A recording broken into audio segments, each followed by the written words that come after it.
आपका क्वेश्चन क्या था? मेरा सवाल क्या था? ये जो आपकी आदत है, आप बहुत मुस्कुराते रहते हैं, इससे एटमॉस्फेयर बड़ा अच्छा रहता है, जो आपको मैं बोल भी रही थी।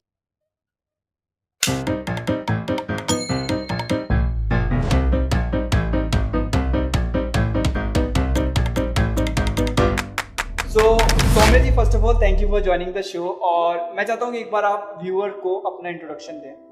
So hi everybody, I am astro artist Soumya, world's youngest astro tarot counselor, और मैं 23 ईयर ओल्ड हूँ। इसके साथ साथ I am a psychology bachelor. Saumya ji, आप 30 साल की हैं और जब हम लोग स्कूल में थे तो मैंने तो कभी शायद सोचा नहीं है कि हम एस्ट्रोलॉजी को एज अ करियर परस्यू कर सकते हैं। आपने कैसे सोचा कि एस्ट्रोलॉजी को एज अ करियर चुनना है, और आपकी फैमिली का क्या सपोर्ट था कि नहीं? आप अपनी स्टोरी बताइए। सबसे पहले तो मैं आपको ये बता देना चाहूंगी कि एस्ट्रोलॉजी और टैरो, ये सारी चीजें आप ऐसा करियर जल्दी से चूज नहीं करते हो, आपको ये चीजें चूज करती है। You are the chosen one, okay. So as a career मैंने पहले से ये नहीं सोच के चली थी कि मुझे एस्ट्रोलॉजर ही बनना है। सो आई वॉज 14 और 15 ईयर ओल्ड जब मैंने एज अ क्यूरियस चाइल्ड ऐसी पामिस्ट्री स्टार्ट कर दी कि चलो भाई ये एक इंटरेस्टिंग चीज है, और मेरा मन करता था तो मैंने एक दो लाइनें मतलब मैंने पामिस्ट्री स्टार्ट कर दी। तो आपने सीखा पहले वो? नहीं, मुझे ऐसे ही शौक था कि मैं कुछ चीज़ें प्रेडिक्ट करूँ। शुरू से ही ना मुझे बहुत इस चीज़ का क्यूरियोसिटी रहती थी कि ह्यूमन माइंड में ऐसा क्या है, इसके माइंड में ऐसा क्या चल रहा है, और मतलब फ्यूचर क्या चीज़ है। मैं हमेशा से एक बहुत क्यूरियस चाइल्ड रही थी। तो पामिस्ट्री मैंने ऐसे ही स्टार्ट कर दी थी, एंड धीरे धीरे क्या हुआ कि मैं जो चीज़ें बताने लगी वो सच भी होने लगी। लोगों ने मुझे बताया कि हाँ ये जो तुमने बताया था ये सच हुआ एंड एवरीथिंग। सो मुझे एक आइडिया लगा कि इंट्यूशन तो है मेरे पास, ठीक है, मे बी गॉड्स ग्रेस या जो भी है। फिर जब मुझे ऐसा पता चला कि इस चीज़ से ये टैलेंट भी है और इस चीज़ से लोगों की हेल्प भी हो पाएगी, तो मैंने एस्ट्रोलॉजी और टैरो इस चीज़ को आगे परस्यू किया। ये आपने जो अभी बताया कि आप पहले से ही जो है वो पाम रीडिंग कर रही थी, तो जब मैं इससे पहले यश से भी बात कर रहा था तो यश ने बताया था कि उसके स्कूल में भी एक लड़की थी, सीनियर थी आई गेस। वो भी पाम रीडिंग किया करती थी, बट जब भी वो पाम रीडिंग करती थी तो उसके बाद उनकी तबीयत खराब हो जाती थी। तो आपको लगता है कि ऐसा होता है या कुछ कनेक्शन इन दोनों चीज़ों का? हाँ, वैसे बिल्कुल सही बात है, ऐसा हो सकता है। देखिए, जब हम पामिस्ट्री कर रहे हैं, मतलब फॉर एग्जांपल अगर मैं पामिस्ट्री करूँ तो जाहिर सी बात है जब मैं किसी की पामिस्ट्री करूँगी तो मैं उनका हाथ ऐसे पकड़ के रीडिंग करूँ, और the moment I hold their hand, ये एक पैसेज बन जाता है एनर्जी का, एनर्जी फ्लो का, ठीक है। तो उनकी जो भी नेगेटिविटी होगी, जो भी होगी, वो मैं एब्जॉर्ब करूँगी। और एज अ चाइल्ड अभी तो मुझे ही नहीं पता कि मैं अपनी एनर्जीज प्योर कैसे रखूँ, तो मैं तो पैसेज बन गई। वो व्यक्ति चला गया पर वो एनर्जीज मेरे साथ रह गई, और अब धीरे धीरे मेरी तबीयत डाउन भी हो सकती है। एनर्जी की जो आप बात कर रहे हैं, ये it in the form of emotions, या वो जो भी बातें कह रहा है वो एनर्जी है, या ये कुछ अलग ही स्पिरिचुअल काइंड की एनर्जी की आप बात कर रहे हैं? ये तो कुछ अलग ही एनर्जी है। सो बेसिकली एनर्जी इज, आपने भगवत गीता में वो लाइन सुनी होगी या पढ़ी ही होगी कि आत्मा ना तो जन्म लेती है ना मरती है, अविनाशी है ना। एल्बर्ट आइंस्टाइन ने बोला energy is neither created not destroyed, है ना। सो बेसिकली ये जो एनर्जी, ये जो ऊर्जा है, यही वो चीज है जो हमारे चारों तरफ फैली हुई है। हमें दिखती इसलिए नहीं है क्योंकि हम उसमें रहते हैं, समझ रहे हो। मतलब जैसे मछली अगर ओशन के अंदर रहती है तो वो पानी को सेपरेटली देख नहीं पाएगी।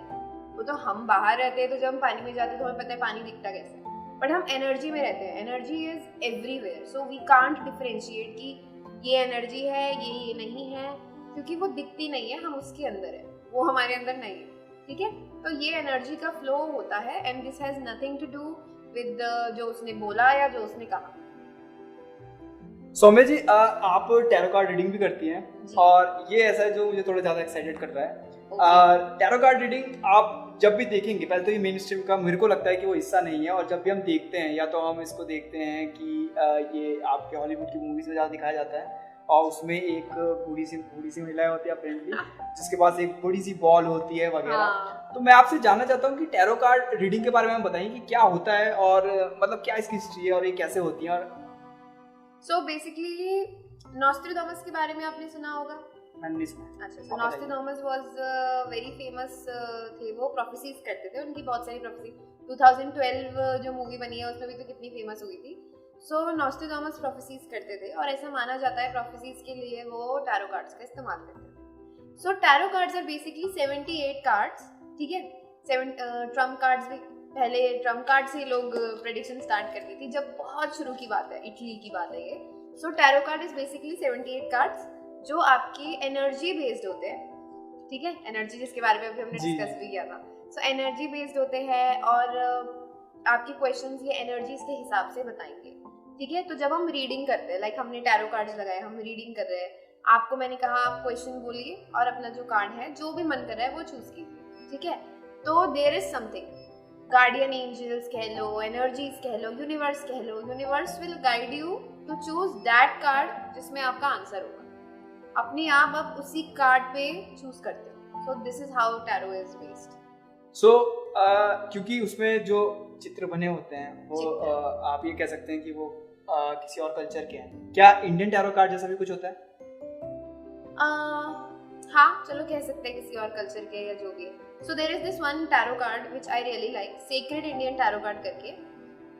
सो उसमें थोड़ा सा पिक्चर्स को, चित्र को इंडियन टच दिया है ठीक है। तो जैसे जो मेन कार्ड्स होते हैं उसमें हाई प्रीस्टेस में एक ग्रीक लेडी दिखाई होती है विद रोब पहना होता है उन्होंने, एवरीथिंग। और जो हमारे सेक्रेड इंडियन कार्ड है उसमें हाई प्रीस्टेस को नाम दिया है शक्ति और उसमें हमारी दुर्गा माता दिखाई होती है। सो बेसिकली देखिए ऐसे है कि टैरो पूरी दुनिया में मेजर माइनर अरकाना सेम होता है, बट सब लोग अपने कल्चर के हिसाब से पिक्चर्स वगैरह नेम्स चेंज कर देते हैं, बस डिजाइन चेंज हो जाता है, बेसिक वही रहता है, थ्योरी सेम रहती है लेकिन बाकी वो चेंज हो जाता है। हाँ। सो सौम्या जी, आप मुझे ये बताइए कि जब आपने ये सीखा टैरो कार्ड रीडिंग वगैरह, तो आपके पेरेंट्स का आपको सपोर्ट था, और जब आपने अपने फ्रेंड सर्कल को बताया तो उनके क्या रिएक्शंस रहे? सो बेसिकली मेरे पेरेंट्स का तो फुल सपोर्ट रहा है। आई कम फ्रॉम अ ब्राह्मण फैमिली एंड ऐसा नहीं है कि मेरी फैमिली में पहले भी एस्ट्रोलॉजर्स थे, ऐसा नहीं है।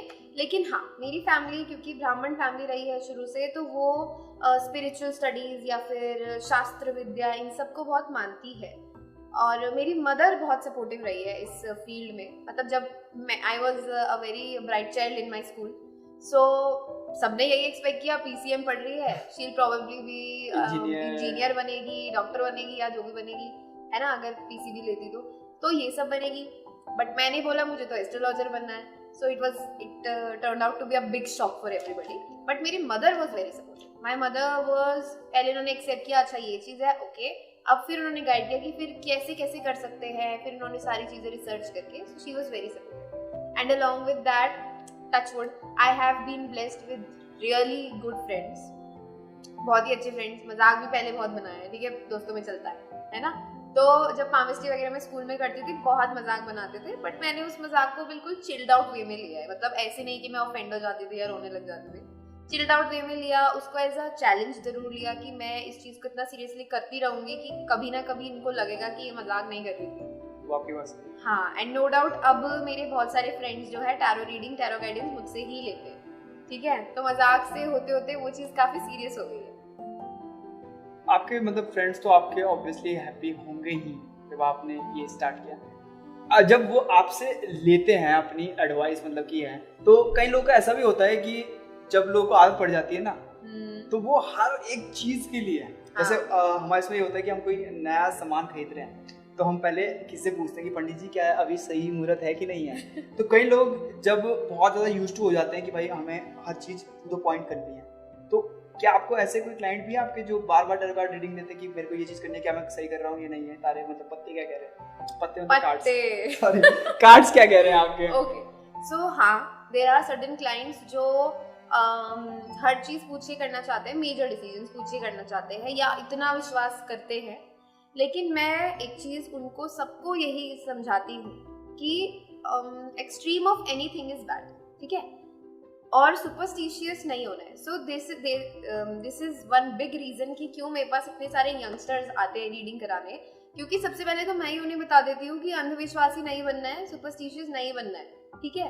तो ऐसे क्लाइंट्स हैं, लेकिन जहाँ पे मुझे लगता है कि ये क्वेश्चन वो बिना टैरो से जाने भी कर सकते थे। जैसे मान लो कि फॉर एग्जाम्पल ग्रोसरी लेने जा रहे हैं, है ना, तो I am planning to buy kali sarson today, ठीक है, तो आज तो शनिवार नहीं है, काली सरसों लूँ या नहीं लूँ।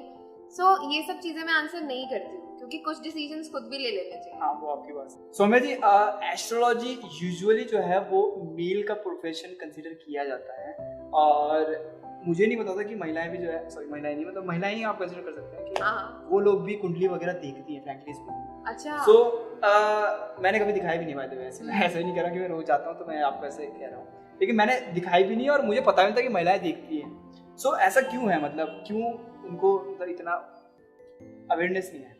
ओके, सो देखिए, आप ये तो जानते ही होंगे कि भाई कितने टैबू रहे हैं हमारी कंट्री में शुरू से, है ना। कितने सारे ऐसे प्रोफेशंस में महिलाओं को लड़के सामने आना पड़ा है, लॉयर, डॉक्टर, इन सब चीज़ों में लड़ना पड़ा है ना। अब एस्ट्रोलॉजी एक ऐसा प्रोफेशन है जो अभी भी मतलब जो यूथ है, जो यंगस्टर्स हैं, इतना अभी फॉलो नहीं करते, और इसमें आपको ज़्यादातर जो है एक हमसे एक बड़ी जनरेशन के लोग ही ज़्यादा दिखेंगे, यंगस्टर्स कम ही दिखेंगे, ठीक है। एक तो वो चीज़, एंड सेकेंडली एक बहुत बड़ा टैबू जो है रिलेटेड टू पीरियड्स, या जो महिलाओं के वो दिन होते हैं, है ना, सो मेंसेस जिसे कहते हैं। So there is a very big taboo कि मेंसेस में, अब पहले के टाइम पे इतना ओपनली डिस्कस नहीं कर पाती थी, मतलब लड़कियों को अगर मेंसेस से दे आर गोइंग थ्रू तो वो ओपनली नहीं बता सकती थी कि भाई इन दिनों I am going through this, तो मैं अभी ये काम नहीं करूँगी। तो इसलिए to keep them aside already उनको इस प्रोफेशन से दूर ही रखा गया है कि फिर डिस्कस हो नहीं सकता, गलती से वो उस दिन पे रीडिंग्स कर देगी तो एनर्जी गलत एब्जॉर्ब कर देगी, सो ऑल दैट। तो इसलिए अभी भी बहुत सारी लेडीज जो है अब तो खैर आने स्टार्ट हो गई है, आपने शायद नहीं देखा होगा पर बहुत सारी गर्ल्स या बहुत सारी फीमेल्स भी इस फील्ड में आ चुकी है। सो अच्छा, बिल्कुल ऐसा है, और इन्होंने अगर बता दिया तो ऑब्वियसली ये चीज़ होगी। सौम्या जी, मैं आपसे बात पूछना चाहता था कि फ्यूचर प्रिडिक्शंस के बहुत सारे तरीके हैं, आपको क्या लगता है कि कौन सा बेस्ट है, कौन सा इफेक्टिव मेथड है, और क्या ये पर्सन टू पर्सन वेरी करता है, और क्या आप इस जो फ्यूचर प्रिडिक्शन, ये जो मैंने एक वर्ड और ये जो कहा है, आपके लिए फ्यूचर प्रिडिक्शंस क्या है, आप अपने तरफ से इसको डिफाइन कीजिए। ओके, सो बेसिकली मैं सबको ये सजेस्ट करना चाहूँगी कि आप किसी भी tarot reader, astrologer, crystal reader, psychic reader, किसी पे भी जाते हो अपनी रीडिंग, फ्यूचर प्रेडिक्शन करवाने, सबसे पहले अपने साथ लेके जाना अपनी एक्सेप्टेंस, ठीक है।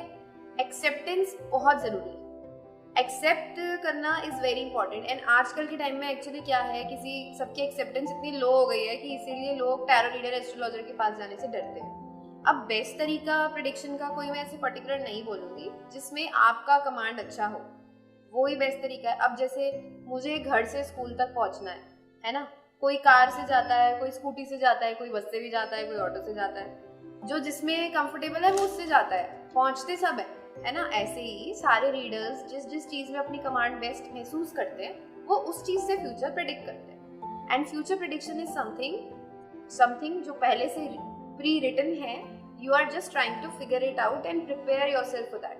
फॉर एग्जाम्पल, मेरा कल एग्जाम है, आपको पता है आपका कल एग्जाम है, ठीक है, तो आप एग्जाम के लिए तैयारी या पढ़ाई करते थे या चीटिंग की फुल प्रिपरेशन? दोनों ही तरीकों के हमेशा तैयार रहते थे। अच्छा, तो मतलब जैसे अब पता हो कि कल एग्जाम है ना, चलो चीटिंग ही सही, पर तैयारी तो करते ही होगे ना। तो बेसिकली ये भी तो वही चीज़ है, I am just giving you a date कि आपका ये एग्जाम इस डेट इस डेडलाइन पे होगा, तैयारी कर लो, सिंपल।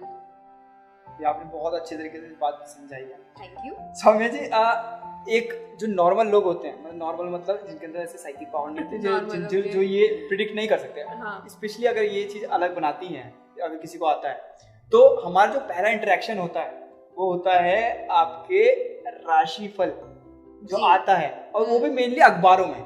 सुबह सुबह तो कोई ना कोई होता ही है, कोई एक धोती कपड़ा पहन के पीछे चक्रा घूमते रहता है, तो वो प्रिडिक्शन बताते हैं।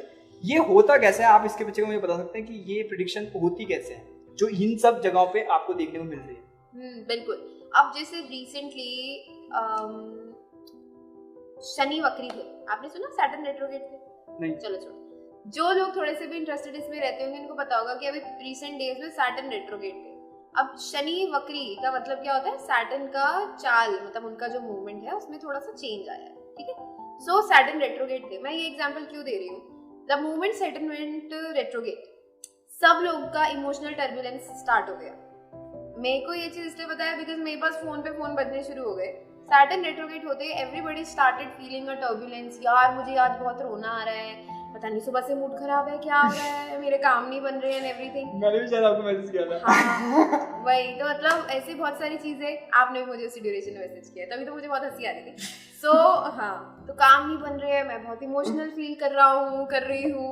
तो सैटर्न रेट्रोग्रेड जब हुआ, अब ये बताओ, आपने मुझे मैसेज किया, आपने हॉरोस्कोप वगैरह तो नहीं पढ़ा, पर इफेक्ट तो आ रहा था ना? मेरे को नहीं पता था सैटर्न रेट्रोग्रेड है ना, मतलब मैं वही कह रही हूँ, नहीं पता था पर इफेक्ट तो आ रहा था। तो इफेक्ट आता है, और इन्हीं प्लैनेट्स के इफेक्ट को पढ़ के जब हम आपकी राशि बेस निकालते हैं हॉरोस्कोप, तो then that is your horoscope. अब अगर मैं हॉरोस्कोप नहीं भी निकालूंगी तो भी प्लैनेट्स का इफेक्ट तो चल रहा है लाइफ में, ठीक है।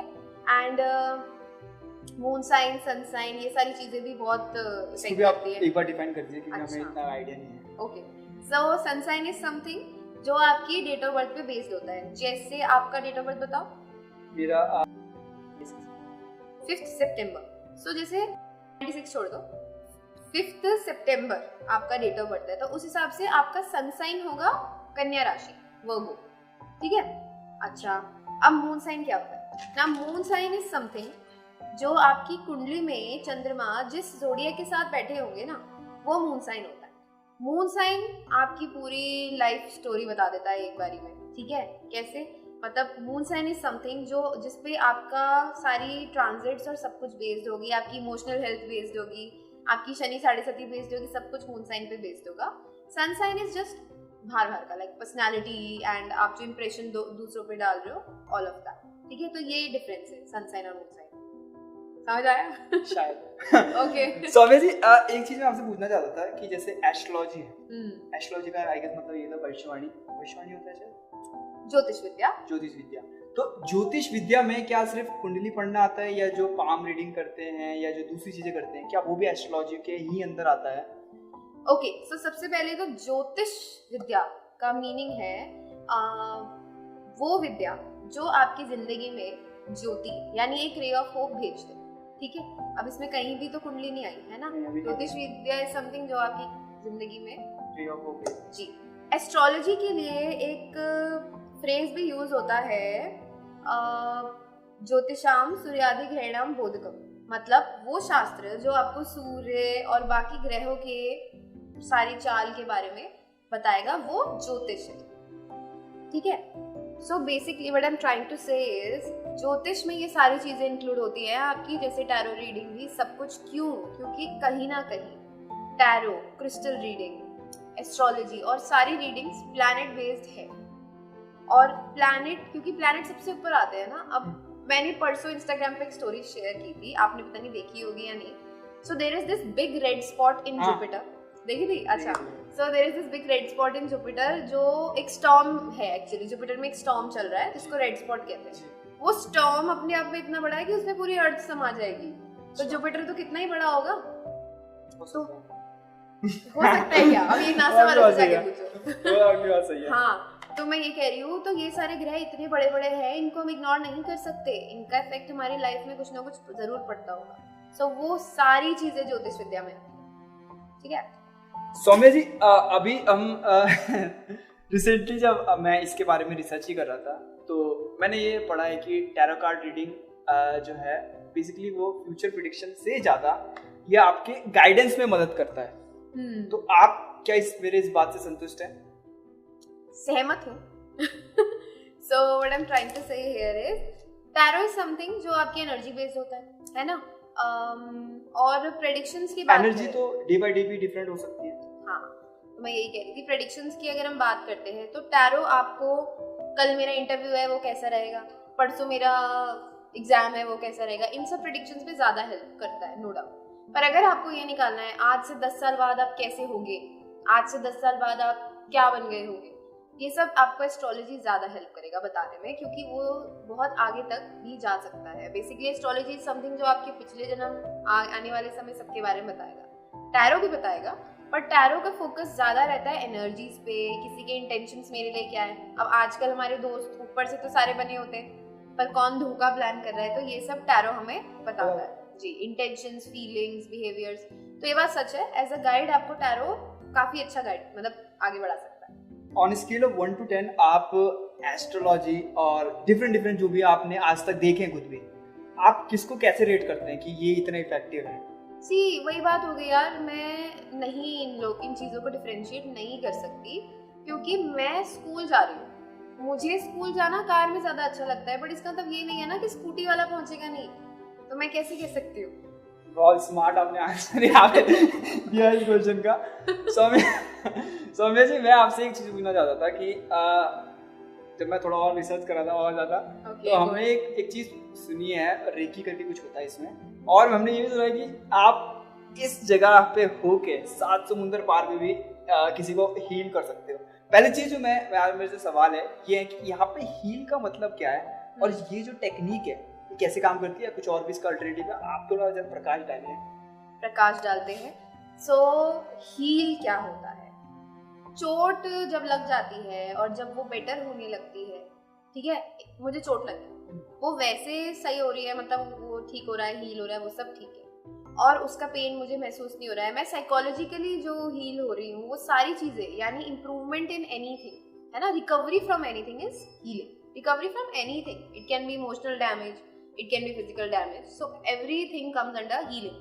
नाउ रेकी या जो प्राणिक हीलिंग होती है, ये सब कैसे वर्क करती है? सो आजकल एक बहुत ही ट्रेंडिंग नेम चल रहा है ऑरा के बारे में सोचा? हाँ, so basically aura is blueprint of your body, ठीक है, तो आपकी बॉडी है, आपकी बॉडी से भी ऊपर एक शरीर है ऑरा, जिसको ब्लूप्रिंट ऑफ बॉडी कहते हैं, ठीक है। एक्चुअली में ऑरा आपकी बॉडी से नहीं बना है, ऑरा से आपकी बॉडी बनी है, समझे? सो ना ऑरा इज समथिंग जो हमें ऐसे नेकेड आई से जल्दी से नहीं दिखेगा, है ना, हम तो भाई अपनी बॉडी देख के चल रहे हैं, ठीक है, तो ऑरा इज दैट ब्लूप्रिंट। अब ये दोनों इंटरकनेक्टेड है, यानी कि अगर मैं आपकी ऑरा को हील करती हूँ तो आपकी बॉडी हील होती है, और अगर मैं आपकी बॉडी को हील करती हूँ तो आपकी ऑरा भी हील करती है, तो ये एक इंटरकनेक्टेड चीज है, ठीक है। सो जो आपका क्वेश्चन, हाँ जी बोलो, तो ये होता कैसे है? तो आपका जो क्वेश्चन था ना कि भाई 7 समुद्र पार हीलिंग कैसे होती है, so to heal you I don't need your body, I just need your aura, ठीक है।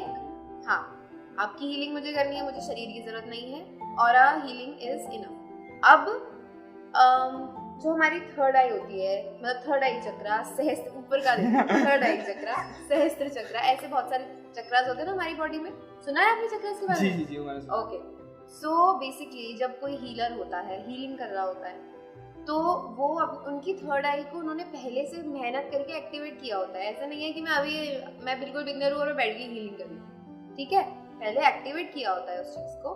फिर वो जब आईज क्लोज, यूजुअली हीलिंग करते हुए आपने देखा होगा लोग आईज क्लोज ही रखते हैं, देखा है? शायद मैंने कभी देखा नहीं है, पर आप कह रहे हो तो करते होंगे। हाँ, तो जैसे आईज क्लोज ही रखते हैं, बिकॉज जब हम आईज क्लोज करते हैं तो वो अपनी थर्ड आई को ओपन तो नहीं बोलेंगे, ओपन तो भाई महादेव ही कर सकते हैं पर थर्ड आई को थोड़ा बहुत एक्टिवेट करके वो उससे ऑरा को स्कैन करते हैं। So now you can sit here and scan anybody's aura through distance, अगर आपका थर्ड आई थोड़ा एक्टिवेटेड है। ये वाकई में वर्क करता है? हाँ, बिल्कुल करता है। आप हीलिंग के जिनके रिव्यूज सुन के लोगों के जी, आपको पता चलेगा दिस एक्चुअली वर्क्स। तो ये किस चीज को, मतलब जैसे ये डिप्रेशन के लिए हो सकता है या किस क्या मनी के कुछ इशू के लिए, तो किस चीज के लिए? हाँ, ओके, सो मैं एक चीज बताना चाहूंगी, everything in this world is of dual nature, ठीक है, सब कुछ डुअल नेचर का है। सिक्का उछालोगे तो हेड या टेल होगा, है ना, और इधर खड़ा भी हो जाता है शोले। सो ठीक है, everything has a dual nature. ऐसे ही आपका जो लाइफ है वो आप सिर्फ डेस्टिनी बेस्ड भी नहीं चला सकते, सिर्फ मेहनत बेस्ड भी नहीं चला सकते, डेस्टिनी मेहनत एक साथ चलती है। सो इन बोथ केसेस, मतलब ऐसे ही जो मेडिकल साइंस है, medical science is made to heal your body, while reiki healing and other healings are made to heal your aura, दोनों साथ में चलेंगी। अब अगर मैं ये बोलूँ कि मुझे कैंसर है फॉर एग्जांपल, दवाइयाँ वगैरह मुझे कुछ नहीं खानी है, मैं हीलिंग कराने जा रही हूँ, तो नहीं, तो हो सकता है थोड़ा बहुत कम हो जाए, बट अगर आप सिर्फ हीलिंग बेस्ड हो जाओ और आपकी कीमोथेरेपी वाली सिचुएशन है तो ऐसा नहीं हो पाएगा जल्दी से, ठीक है। सो ये सारी चीजें डुअल बेस्ड है, एक साथ चलती है। ओके, अब आपका क्वेश्चन था, आपका क्वेश्चन क्या था? मेरा सवाल क्या था? सो सौम्या जी, मैं आपसे जानना चाहूंगा कि क्या एस्ट्रोलॉजी के बिहाइंड कोई साइंटिफिक एविडेंस भी है क्या? कई लोग इसको कनेक्ट करके देखते हैं, जो नहीं मानते वो इसका साइंटिफिक आधार खोजने की कोशिश करते हैं। आप कैसे इस चीज को देखते हैं? आप अपना पॉइंट ऑफ व्यू रखिए। ये बहुत ही इंटरेस्टिंग सवाल आपने पूछा है। पता नहीं कितने सालों से मुझे लग रहा है बस यही डिस्कशन चले जा रहा है कि एस्ट्रोलॉजी के पीछे साइंस कौन सी है, इसको साइंस बोलते हैं या नहीं। कई लोग बोलते हैं इसको साइंस, कई लोग सूडो साइंस बोलते हैं, ओकल्ट साइंस बोलते हैं ना। So everybody is trying to connect science with astrology, ठीक है। अब कोई आपकी स्कूल में साइंस साइड का पढ़ा हुआ बच्चा होगा, है ना, तो साइंस साइड में आपको बोलूंगी तो जाहिर सी बात है पीसीएम पढ़ी होगी, है ना, या फिर अगर मेडिकल साइड होगी तो बायो पढ़ी होगी। पर जो इतना एक कॉम्प्लेक्स सब्जेक्ट है, ठीक है, इतना कॉम्प्लेक्स सब्जेक्ट जो इतना इम्पोर्टेंट है आज की लाइफ में, that is human science, that is psychology, वो तो आर्ट्स में आता है। तो जब आपकी साइंस की डेफिनेशन ही अभी इतनी क्लियर नहीं है तो एस्ट्रोलॉजी को आप पूरी तरीके से तब समझ पाएंगे जब आपके साइंस और ह्यूमन साइकोलॉजी जुड़ा हो। तो जिस टाइम पे साइंस और आर्ट्स जुड़ा होगा आप साइकोलॉजी को उससे कनेक्ट करिएगा, सॉरी एस्ट्रोलॉजी को उससे कनेक्ट कीजिएगा और समझिएगा। तब तक साइंस को अलग रहने दीजिए, एस्ट्रोलॉजी को अपना फ्री रहने दीजिए, जोड़ने की जरूरत नहीं है। सो आपने बिल्कुल सही कहा है, मुझे भी कुछ हद तक ये बात सही लगी है। सौम्या जी, आपने देखा होगा कि काफी सारे लोग ना, आपने वो भी देखी होगी एवेंजर्स एंड गेम, जहाँ पे थानों के हाथ में बहुत सारी अंगूठी हैं। कई सारे लोग जो है वो अंगूठियां पहन के रखते हैं डिफरेंट डिफरेंट तरीके की। तो आप थोड़ा बता सकते हैं क्या उसके पीछे का है हिसाब, आप डिफरेंट डिफरेंट का क्या रोल होता है वगैरह? हाँ, तो जैसे हम देखते ही है कि कई लोगों ने इस फिंगर में पहना होता है ग्रीन कलर का, जिसको पन्ना बोलते हैं। ऐसे बहुत सारे क्रिस्टल्स पहने होते हैं। हमने थानों का एग्जांपल दिया, थानोस का। खैर, तो मैं ये कह रही थी, ये जो सारे क्रिस्टल्स होते हैं ना, ये कैसे वर्क करते हैं। जैसे मैंने बताया था ना कि हमारे 7 चक्रास होते हैं। 7 चक्रास में आप देखोगे अगर फोटो कभी, तो 7 चक्रास के अलग अलग कलर्स होते हैं। तो कई बार हमारी बॉडी में कोई एक चक्रा वीक हो जाता है, यानी आप ऐसे समझो कि उस चक्रा का कलर वीक हो रहा है, उसकी पावर वीक हो रही है, ठीक है। तो फिर हम उस टाइप का वो पहन के जेमस्टोन जब पहनते हैं, है ना, तो जैसे आपको याद होगा हमारे स्कूल में पढ़ाया जाता था ना, एक प्रिज्म वाला एक्सपेरिमेंट कराते थे, व्हाइट लाइट वाला, जिसमें इस टाइप के प्रिज्म पिरामिड्स होते थे, है ना। तो हमको स्कूल में कराते थे ना कि व्हाइट लाइट इससे बाउंस करके 7 लाइट्स में विबग्योर में वो हो जाएगी। सो ये भी ऐसे ही कॉन्सेप्ट पे बेस्ड है। सो बेसिकली जब आपकी बॉडी का वो चक्रा वीक हो जाता है, तो जब व्हाइट आपने वो पहन लिया, जैसे मैंने पर्पल कलर का पहना हुआ, एमेथिस्ट पहना हुआ है, तो आपने वो पहन लिया स्टोन, आप बाहर निकलते हैं, व्हाइट लाइट आपसे एंटर करती है और वो बाउंस होके आपके चक्रा में वो कलर को बैलेंस करने लग जाती है। सो बेसिकली उस क्रिस्टल से आपके वो चक्रा बैलेंस होने शुरू हो जाते हैं। So that is how it works crystal. So आप क्या मतलब, क्या हर किसी को पहनना चाहिए या पहले उसको कंसल्ट करना चाहिए वगैरह? मेरे हिसाब से तो देखो ये बड़ा रिस्की मामला है, तो हमेशा कंसल्ट करके ही पहनना चाहिए। ऐसे खुद रिस्क या ट्रेंड वो नहीं लेने चाहिए, ठीक है। और अगर आप कहीं से कंसल्ट नहीं करा सकते तो फिर बेसिक स्टोन्स भी होते हैं। जैसे मान लो अगर आपको डिप्रेस्ड फील हो रहा है, एंग्शियस फील हो रहा है, आप एमेथिस्ट पहन सकते हैं। बट मेरे हिसाब से you should always wear crystal after consulting someone. Saumya ji, आपने देखा होगा कि आपके पास काफी सारे क्लाइंट्स आते होंगे जो अपनी प्रॉब्लम्स को शेयर करते होंगे और आप उसको टैरो कार्ड या फिर एस्ट्रोलॉजी के थ्रू जो है उनको आप उनके सोल्यूशन बताते होंगे। क्या आप उनसे फॉलो अप लेते हैं कि कैसे आपका चला है वगैरह है? मतलब आपके इसमें आप कैसे काउंसलिंग करते हैं? जो आपने स्टार्टिंग में कहा था आप टैरो काउंसलिंग करते हैं, उसको भी थोड़ा दोबारा डिफाइन कर दीजिए अगर आपने नहीं किया था। हाँ, सो बेसिकली टैरो काउंसलिंग में क्या चीज है, आप प्रेडिक्शन बता रहे हो, ठीक है। ये मैं जो टैरो काउंसलिंग अपने स्टूडेंट्स को सिखाती हूँ उसमें भी सिखाती हूँ। आप प्रेडिक्शन बता रहे हो, लेकिन आपको प्रेडिक्शन थोड़े इस तरीके से बतानी है जिससे सामने वाला उसको ज्यादा रिलेट करके समझ पाए, ठीक है। फॉर एग्जाम्पल, अगर मैं टीचर हूँ, स्कूल टीचर, मेरे पास 2 स्टूडेंट्स हैं। एक स्टूडेंट है टेक्नोलॉजी वाला कि उसको कंप्यूटर चलाना अच्छा लगता है या वीडियो गेम्स अच्छे लगते हैं। एक स्टूडेंट है म्यूजिक वाली, भाई उसको आर्ट्स अच्छी लग रही है एंड एवरीथिंग। तो अगर मैं म्यूजिक जो क्रिएटिव साइड वाली है उसको कंप्यूटर मशीन के एग्जाम्पल्स देके समझाने लगूँ तो उसको जल्दी से समझ में नहीं आएगा। सो इस तरीके से टैरो काउंसलिंग में क्या होता है, आप बात को इस तरीके से रखिए, बात सच्ची रखिए पर इस तरीके से रखिए कि सामने वाला उसको बेटर तरीके से समझ पाए।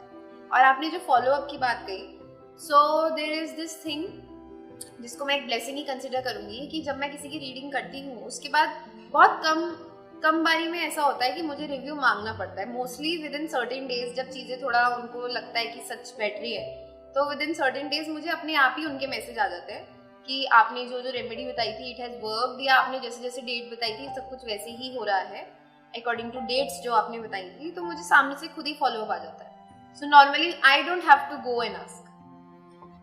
सौम्य जी, आप कोई स्टोरी सुनाना चाहेंगे आपकी अपनी लाइफ की, कैसे आपके लाइफ में टैरो कार्ड रीडिंग ने आपको मदद की किसी डिप्रेशन या किसी इंसिडेंट से आने उभरने में, या फिर किसी क्लाइंट की स्टोरी या कुछ भी आप बताना चाहें हमारे व्यूअर्स को? So जैसे कि आपको या कुछ लोगों को पता ही होगा कि अभी रिसेंटली ही मेरे फादर का डिमाइस हुआ है, डेथ हुआ है, ज़्यादा समय नहीं हुआ, नवंबर में ही वी हैव लॉस्ट हिम.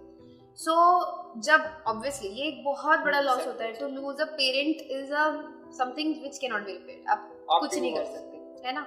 सो वो बहुत बड़ा लॉस था और बहुत सडनली हुआ, तो शॉक भी था. बट ये है कि थ्रू एस्ट्रोलॉजी पहले से मेरे अंदर एक्सेप्टेंस बहुत ज़्यादा डेवलप हो रखी थी, तो चीज़ों को एक्सेप्ट किया जल्दी. सो फिर ये सब हो गया. फिर उसके बाद एस्ट्रोलॉजी से I tried to find out the reason, ऐसा क्यों हुआ होगा, उस समय ऐसी कौन सी कॉम्बिनेशंस या दशा रही होगी जो ऐसा हुआ. बेसिकली इंसान को क्या है, इंसान हमेशा सवालों में घूमता रहता है. उसको कहीं से कुछ भी जवाब मिलता है तो उसको रिलीफ मिलता है कि अच्छा ये जवाब मुझे मिला है, तो वो थोड़ा सा शांत होता है. वो जवाब किसी भी तरीके से हो सकता है. मैं ये नहीं कह रही हूँ कि एस्ट्रोलॉजी से ही होगा, वो तो चलो मेरा तरीका था.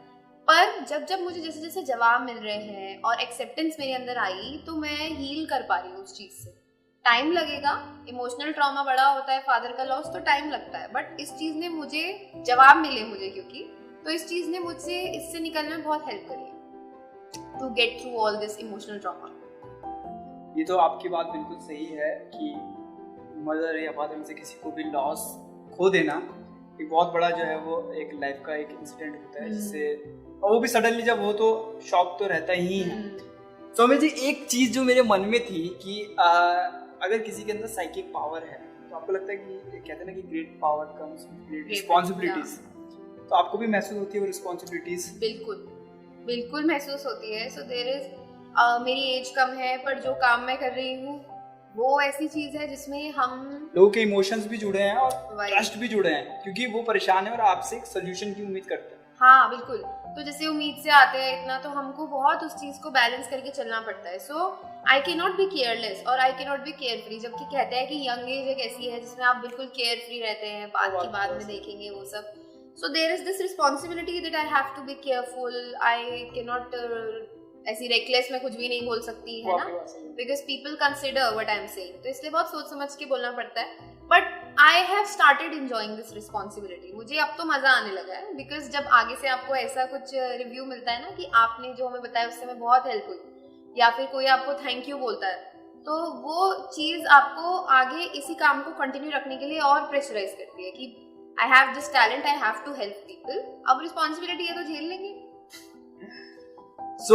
मैं जब सौम्य जी से फर्स्ट टाइम मिला था, सौम्य जी ने कुछ जो अपने कार्ड्स बिछा के जो उन्होंने बातें बताई, तो इससे पहले मेरा भी कुछ वैसा ही था हिसाब, लेकिन सौम्य जी ने काफ़ी हद तक बातें सही बताई है, तो मेरा भी थोड़ा उन पर बिलीव बना है. सौम्य जी, मैं चाहूँगा कि आप एक बार अपनी तरफ से ये बात को क्लैरिफाई कर दें कि हर चीज़ जो है वो आपके ये प्रिडिक्शन से नहीं चलती है, हार्ड वर्क भी समथिंग होता है. तो कई लोग ये होते हैं कि हमेशा अपने डेस्टिनी को ब्लेम करते हैं, लेकिन असल जो रीजन ये होता है कि वो कभी उस तरफ को उन्होंने स्टेप बढ़ाया ही नहीं. तो उनको सिर्फ वो एक एक्सक्यूज की तरह लेते हैं कि शायद मेरी किस्मत नहीं थी या वैसा. सही बात है, बिल्कुल सही बात है. तो एक बार मैं चाहूंगा कि आप उस चीज को भी क्लैरिफाई कर दें कि दोनों चीज बराबर होती है. ऐसा नहीं है कि अगर आप खाली डेस्टिनी के ऊपर ज्यादा फोकस करेंगे तो कुछ होगा या वैसा. तो इसका एक बहुत अच्छा एग्जाम्पल हमारे जो महाभारत है उसमें भी है. अब क्या है, आज के टाइम में भगवत गीता को सब काफी फॉलो किया जाता है, तो इसीलिए मैं महाभारत का एग्जाम्पल देना चाहूंगी कि अर्जुन को ये पता नहीं था कि वो जीतेगा या नहीं जीतेगा उस युद्ध में, है ना. कृष्ण जी को पता था, लेकिन कृष्ण जी ने रादर देन उसको बताने, अरे तुम आराम से बैठो अर्जुन, तुम कहाँ युद्ध में जा रहे हो, तुमने ही जीतना है ना. नहीं, कृष्ण जी उनके सारथी बन के उनको गाइड करे. मैं अपने आप को कृष्ण जी नहीं कह रही हूँ, लेकिन हम गाइड कर सकते हैं, लेकिन आपको जंग तो अपनी खुद ही लड़नी पड़ेगी ना, तो उस चीज में मेहनत तो करनी पड़ेगी. सो इसीलिए डेस्टिनी कैन बी योर सारथी, ठीक है, destiny can be your chariot, but मेहनत इज योर वेपन जो आपको उस डेस्टिनेशन तक पहुंचाएगा. या यू कैन से मेहनत इज योर पेट्रोल जो गाड़ी को आगे बढ़ाएगा, है ना. दोनों चीजें साथ में ही चलती हैं, ठीक है. डेस्टिनी पहिए जरूर बन गए हैं, पर पेट्रोल आगे तो बढ़ाने के लिए चाहिए. सो ये दोनों चीजें आपकी गाड़ी आगे बढ़ाने के लिए साथ में ही चाहिए, अलग अलग कुछ नहीं होने वाला. एक्सक्यूज करना है तो एकदम से डेस्टिनी को ब्लेम करने नहीं आना, पहले मुझे बताना आपने अपनी मेहनत करी थी कि नहीं करी थी। ठीक है, सो ये चीज है। या सौम्या जी, मैं चाहता हूँ कि लास्ट में रैप अप करने से पहले एक बार आप मुझे बताएं कि ये जो स्किल्स है, चाहे वो एस्ट्रोलॉजी हो या टैरो कार्ड रीडिंग हो या पाम रीडिंग हो, और एक आपने स्पेशल वाला बताया था जिसमें वो कॉफी वाली रीडिंग होती है, ये जो सब चीजें हैं, अब जैसा आपने मुझे बताया आपके अंदर तो ये था कि आप पहले से ही जो है पाम रीडिंग भी थोड़ा बहुत करने लगी थी, तो मैं ये मानता हूँ कि आपके अंदर ये पहले से है, लेकिन क्या ये कोई और सीख भी सकता है? क्या ये समथिंग की ये बिल्कुल, आप मुझे थोड़ा बताएं, क्या ये सीखा जा सकता है? बिल्कुल सीखा जा सकता है, जैसे आप बाकी चीजें सीखते हैं ये सीखा जा सकता है, बट सबसे पहले उसका एक चैलेंज होगा कि आपको एक स्टूडेंट की तरह जाना है। ठीक है, आप अगर एस्ट्रोलॉजी सीखने जा रहे हैं ये सोच के कि यार मैं सीखने जा तो रहा हूँ बट पता नहीं ये ऐसा कुछ होता है या नहीं होता है, तो अगर आप बिना बिलीव के सीखने जा रहे हैं आप कभी नहीं सीख पाएंगे। पर अगर आप एक ओपन माइंड होके और अपना डेडिकेशन लेके सीखने जा रहे हैं कि मैं फुल डेडिकेशन से सीखूंगा या सीखूंगी और मतलब मैं इससे लोगों की हेल्प करूंगी, तो आप डेफिनेटली सीख सकते हैं, क्योंकि इंट्यूशन पावर सब लोगों में होती है, ऐसा नहीं है कि कोई स्पेशल होता है। इंट्यूशन पावर सब लोगों में होती है, बस ये है कि किसने कितनी डेवलप कर दी और कौन कितना कॉन्फिडेंट है उस चीज में, बस दैट्स इट। जाते जाते सौम्या जी, मैं आपसे एक सवाल पूछना चाहूंगा जो मेरे मन में था कि हमारे स्कूलिंग सिस्टम में दो चीजें हैं, चाहे आप हमारे माइथोलॉजी को ले लीजिए या हमारे सराउंडिंग को लीजिए, एक है आपका प्रो साइड का कैरेक्टर जो अच्छा है और एक है जो आपका बैड साइड का कैरेक्टर है। लेकिन हमेशा आप देखेंगे ये कहा जाता है कि भूत वगैरह कुछ नहीं होता, ऐसा कहा जाता है, लेकिन मैं जो बात कह रहा हूँ आप समझिएगा कि अगर हम भगवान को मान रहे हैं तो हम लोग शैतान के अस्तित्व को क्यों नकारते हैं? दो वो होता है, क्योंकि अगर आप इस चीज को दूसरी तरह से भी सोच के देखें, भगवान के साथ भी काफी सारे ऐसे दानव थे जो उनको पसंद नहीं करते। अगर भगवान वाकई में वैसे होते हैं तो ऐसा क्यों था कि उनको भी नापसंद करने वाले लोग थे? तो आई गेस कि शैतान होता है नहीं है, थोड़ा आप उसके ऊपर प्रकाश डालिए कि आपका क्या मानना है, कि आप मानते हैं कि शैतान जैसा भी कुछ होता है या भूत पिशाच प्रेत आत्मा इस तरह की चीज होती है? बिल्कुल मानती हूँ मैं, और ये सही बात है कि अगर देयर इज अ गुड, जैसे कि मैंने बताया there is a good side, so there is always a bad side, things are always dual. Okay, so और कलयुग में तो बहुत माना जाता है, जो आजकल आपने शायद इंस्टाग्राम वगैरह पे बड़ा फेमस भी हो रहा है कि कलयुग में तो ये माना जाता है कि राक्षस भी एक इंसान के अंदर ही है और भगवान भी इंसान के अंदर ही है। ठीक है, तो हमेशा से ना बचपन से देखो, जब छोटे बच्चे होते हैं, we are innocent, we are tender, है ना, तो उस समय पे आपको यही समझाया जाता है, बैड साइड से दूर किया जाता है, अरे नहीं उस बारे में मत सोचो, भूत जैसा कुछ नहीं होता, अरे राक्षस जैसा कुछ नहीं होता, उस बारे में मत सोचो, अच्छी अच्छी चीज देखो, विष्णु पुराण महाभारत रामायण आ रही है टीवी पे, वो सब देखो, और नेगेटिव चीजें कुछ नहीं होती, क्योंकि आप टेंडर हो ना, आपको उस समय पे नेगेटिव चीजों से पेरेंट्स एटलीस्ट इंट्रोड्यूस नहीं कराना चाहते या टीचर्स नहीं कराना चाहते, पर there is always a bad side. ठीक है, नाउ बी इट कि ये बैड साइड आपके अंदर है, किसी और व्यक्ति में है, किसी और फॉर्म में है ना, आजकल तो वैसे ह्यूमन भी काफी राक्षस जैसा बिहेव करने लगे हैं, या सो हमेशा ऐसी भी साइड्स होती हैं, आप ये नहीं सोच सकते कि there is always the bright side, तो रात तो आएगी नहीं फिर। वो आपकी बात बिल्कुल सही है, मैं मुझे यही सोचता था कि क्योंकि इतने ज्यादा रेफरेंसेस हैं, तो आई गेस कि कहीं ना कहीं जो नेगेटिव साइड है उसको हमेशा दबाया जाता है, जबकि उसको भी कॉन्ट्रास्ट फीचर की तरह दिखाया जाना चाहिए, तभी तो लोगों को अच्छे और बुरे का अंतर पता चले। सही बात है, पर वही चीज है, अब टेंडर एज में जल्दी से मतलब नेगेटिव चीजों को उतना फेस नहीं कराना चाहते लोग, जबकि दिस इज ट्रू कि आपको with growing age you have to face the bad things also. Saumya ji, आपकी उम्र अभी 23 साल है और साउंड्स लाइक 30 नहीं 23 साल है, सो आप जिस फील्ड को बिलोंग करती हैं, मुझे लगता है कि आपको काफी साल का अनुभव हो चुका है।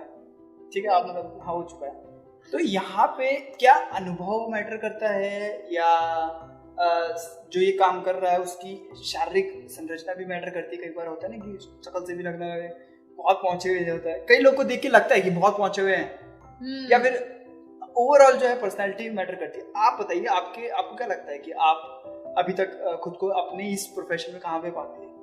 मेरे हिसाब से देखिए, सबसे पहले कोई भी व्यक्ति अच्छा एस्ट्रोलॉजर या कुछ भी स्पिरिचुअल अच्छा तभी बन सकता है जब वो ये मानता है कि मैं अभी सीख रहा हूँ। अगर वो सबसे पहली बात आपको ये बोले ना कि मैं तो प्रकांड हूँ, मुझे सब आता है, सो दैट इज द, बस वहां से आप ये सोचो कि उसको सीखना शुरू करना है। क्योंकि जो व्यक्ति ये मानता है कि अभी हम एक लर्निंग फेज में है ना, वो एक्चुअल में सीख रहे हैं, और मतलब वो एक्चुअल में एक अच्छे पोजीशन पे है। अब चलो ये तो एक बात होगी। अब एक चीज जो मुझे कही जाती है, इतनी छोटी लड़की है क्या ही बता देगी, है ना, एस्ट्रोलॉजी कैसे करेगी, ये तो बच्ची है। पर जबकि एस्ट्रोलॉजी का आपकी एज से कोई लेना देना नहीं है, आपके एक्सपीरियंसेस से लेना देना है, और वो एक्सपीरियंसेस भी इस जन्म के, पिछले जन्म के, उससे पिछले जन्म के, पता नहीं कब कब के, क्योंकि आत्मा तो एक्सपीरियंसेस लेके आती है ना। So I believe that I am an old soul, मुझे ऐसा लगता है, मुझे ऐसा फील होता है सिचुएशंस देख के, कई चीजें देख के, कि अब अगर आप रीइंकार्नेशन वगैरह में मानते या नहीं मानते मुझे नहीं पता, पुनर्जन्म में मानते हैं? I don't think so. अच्छा, तो इस पे एक अलग डिस्कशन करना पड़ेगा। So what I'm trying to say here is कि I think that I'm an old soul and I feel like मैं काफी experiences लेते हुए आ रही हूँ, और आज अभी भी कर रही हूँ experiences, जिससे मुझे दूसरों को गाइड करने में, दूसरों से कनेक्ट करने में बहुत हेल्प हो रही है। ठीक है, तो बस ये चीज है। आई डोंट थिंक कि एस्ट्रोलॉजी का आपकी एज से कुछ भी लेना देना है, कंप्लीटली सेपरेट चीज है। सौम्या जी, एक मेरा लास्ट सवाल आपसे ये है कि क्या एस्ट्रोलॉजी धर्म से ऊपर है, या इसमें कहीं ना कहीं धर्म का एलिमेंट है? लेट्स सपोज अगर मैं ईसाई हूँ तो भी क्या एस्ट्रोलॉजी वर्क करती है? आई गेस कि वो करती है, लेकिन देन अगेन वो फिर बिलीफ की बात हो जाती है, बिकॉज उसमें तो आपके उसी चीज का बेस है। एस्ट्रोलॉजी शायद अलग अलग हो जाए, लेकिन जो टैरो कार्ड है या डिफरेंट जो चीजें हैं वो शायद वर्क करे यूनिवर्सल। तो आपका क्या मानना है इन बातों में? सो अध्यात्म और धर्म, अध्यात्म और रिलीजन, ये दो अलग चीजें है भी, वैसे तो जुड़ी हुई भी है, पर फिर भी आप इसको एक अलग तरीके से देख के तो आप बेटर समझ पाएंगे। एस्ट्रोलॉजी थोड़ा अध्यात्म से जुड़ी हुई है, ठीक है?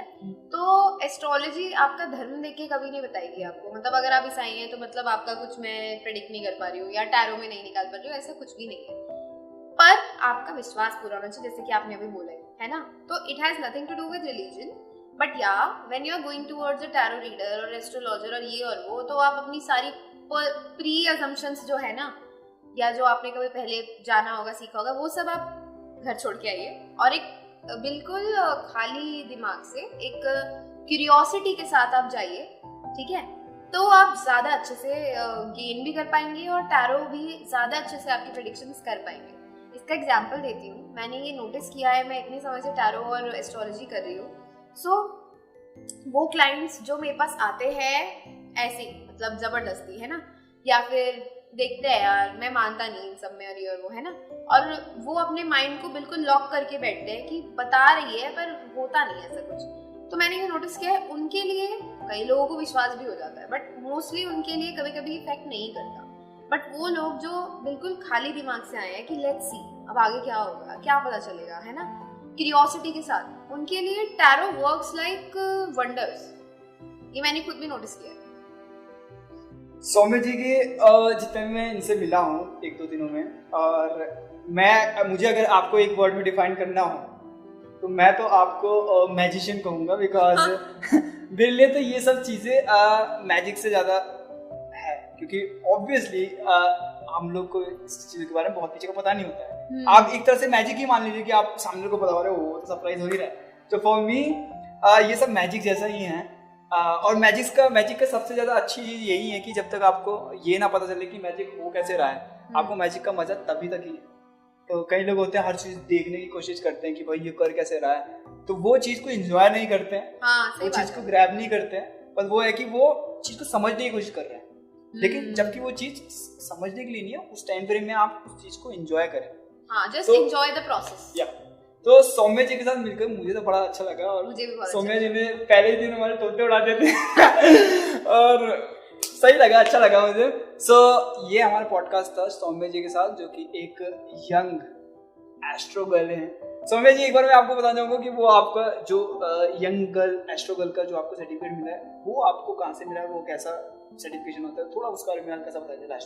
ओके। सो सबसे पहले तो ये सौम्या जी कर रहे हैं, बट मैं बता दूं, I use the word astro artist Saumya, है ना, एंड एस्ट्रो आर्टिस्ट ऑब्वियसली अब आप लोग समझ ही गए होंगे कि मैं ये वर्ड क्यों यूज करती हूँ। उसके साथ में वो जो है that record is from international book of records, जहाँ पे उन्होंने मतलब कई सारे विटनेसेस वगैरह सभी जैसे सबसे विटनेसेस से इंफॉर्मेशंस ली थी कि I used to do this in young age और नॉट, तो सारी चीज़ें उन्होंने पहले चेक करी थी and then they gave me the certificate of this. So basically जो मेरे यंग स्कूल टाइम में जो मेरे टीचर्स वगैरह रही होंगी तो उन सबसे पहले सारी इन्फॉर्मेशन ली गई थी कि मैं स्कूल टाइम में ये सब कर रही थी या नहीं, मतलब रीडिंग्स वगैरह। तो अगर जैसे टीचर्स को पता होगा, पता ही था I used to do a lot in school palmistry. अच्छा मैंने अभी कंप्लेंट नहीं किया हमारी पड़ताल निकाले जाएंगे तो कुछ अलग ही उनको मिलेगा वही। And let me tell you, एक पॉइंट तक इतना हो गया था क्योंकि मैं पामिस्ट्री के साथ साथ ग्राफोलॉजी जो होती है ना, हैंड राइटिंग पढ़ते हैं जो, हाँ जी हाँ जी, वो भी करने लग गई थी। क्यूरियस माइंड थी, ये भी कर लो टाइप्स। तो टीचर्स भी पूछने आने लग गई थी एट द एंड। हाँ, तो टीचर्स को याद तो हो गई। तो मतलब स्कूल टाइम से ही आपका बिल्कुल चालू था। हाँ, क्योंकि मतलब मुझे ऐसा लगता है कि जैसे फिंगरप्रिंट्स हर व्यक्ति के नए होते हैं ना, वैसे वही तो वैसे हर व्यक्ति की कुंडली and every person is unique. तो मुझे ना बहुत इंटरेस्टिंग लगता है to understand that person and क्या है पीछे, क्या था आगे क्या था, सब कुछ। बस चल ही रहे हैं उस पर। मेरे को तो सौम्या जी के साथ पॉडकास्ट करके काफ़ी मजा आया। अगर आप लोग मिलना चाहते हैं सौम्या जी से तो मैं सौम्या जी का एड्रेस जो है वो डिस्क्रिप्शन में डाल दूंगा, एक बार आप आके मिल सकते हैं। It's not a paid promotion, but ये है कि सौम्या जी के साथ जो वाइब मेरी मैच हुई है, मैं तो ये मानता हूँ कि I guess we are of same age, तो इस वजह से भी हुई है। लेकिन वैसे भी अगर मैं प्रोफेशनल डोमेन में बात करूँ तो सौम्या जी का बात करने का और काउंसलिंग करने का तरीका मुझे बहुत ज़्यादा पसंद आया। तो इसी वजह से सौम्या जी आपने हमारा प्रपोजल एक्सेप्ट किया पॉडकास्ट का, उसके लिए बहुत बहुत धन्यवाद आपका। और फॉर श्योर हम सौम्या जी के साथ आगे भी कोलैबोरेशन करते रहेंगे, not just for the astro but other topics के ऊपर भी। सो सौम्या जी आपका कैसा एक्सपीरियंस रहा? तो मेरा बहुत ही अच्छा एक्सपीरियंस रहा, बहुत ही फन लविंग, ऐसे कुछ भी टेंस्ड माहौल नहीं लग रहा है। आपने बहुत ही चिल माहौल रखा है, बहुत मजा आया। और ये जो आपकी आदत है, आप बहुत मुस्कुराते रहते हैं, इससे एटमॉस्फेयर बड़ा अच्छा रहता है, जो आपको मैं बोल भी रही थी। सो ये मुझे बड़ी अच्छी लगी आदत, हमेशा मुस्कुराते रहना चाहिए और ये मैसेज भी आप दुनिया में बांट रहे हो। सो मुझे बहुत मजा आया, इट वाज नाइस। सो सौम्या जी हम इस पॉडकास्ट को यहीं पे क्लोज करते हैं। और उम्मीद करते हैं कि जो लोग व्यूअर हैं उन लोगों ने काफी सारे डाउट्स उनके क्लियर हुए होंगे और एस्ट्रोलॉजी और टैरो कार्ड रीडिंग और जो भी डिफरेंट मेथड्स होते हैं उनके जो लिए डिफरेंट मेथड्स के जो है बारे में उनकी क्लैरिटी आई होगी। I hope you enjoy this podcast. Saumya ji एक बार लाइक शेयर सब्सक्राइब कर दीजिए आप। Okay, so everybody please like, share and subscribe to this podcast if you liked it, and hope to see you in next.